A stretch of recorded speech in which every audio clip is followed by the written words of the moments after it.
Hi everyone, good morning, welcome back to my channel. এখন সকাল সকাল ঘুম থেকে উঠে পড়েছি।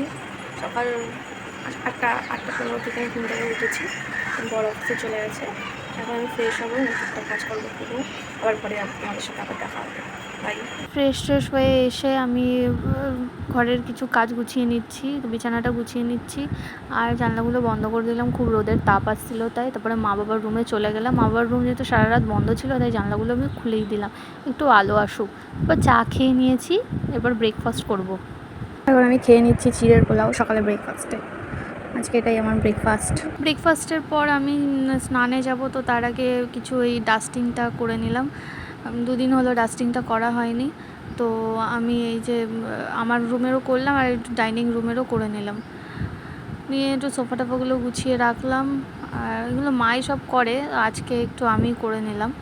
করে নিয়ে তারপরে আমি স্নান করে এলাম, খুবই ঘেমে গেছিলাম। স্নান করে এসে তারপরে একটু বসে টসে মা বললো খেয়ে নিতে, তাই আমি চলে এলাম খেতে। কেননা মায়ের আজকে মঙ্গলবার, মা ভাত খাবে না, তো আমি এই জন্য একা বসে খেয়ে নিলাম সবজি দিয়ে। চিংড়ি মাছ আর চিলি চিকেন ছিল। খাওয়া দাওয়া হয়ে যাওয়ার পরে আমি বিকেলে ঘুমিয়ে পড়েছিলাম। ঘুম থেকে সন্ধ্যাবেলা উঠে তারপরে রান্নাঘরে চলে এলাম, চা বানালাম, আমার বরের জন্য ম্যাগি ট্যাগি বানালাম, তো আমিও কিছু বানিয়ে নিলাম। নিয়ে আমি এবার একটু খেয়ে নেবো বসে এবার ওর সাথে বসে গল্প করব। আর ভিডিও করব না, এখানেই আজকে আমি আমার ভিডিওটা শেষ করব। আমার ভিডিওটা ভালো লাগলে সাবস্ক্রাইব করে দিও, পুরো ভিডিওটা দেখো আর লাইক, কমেন্ট ও শেয়ার করবে।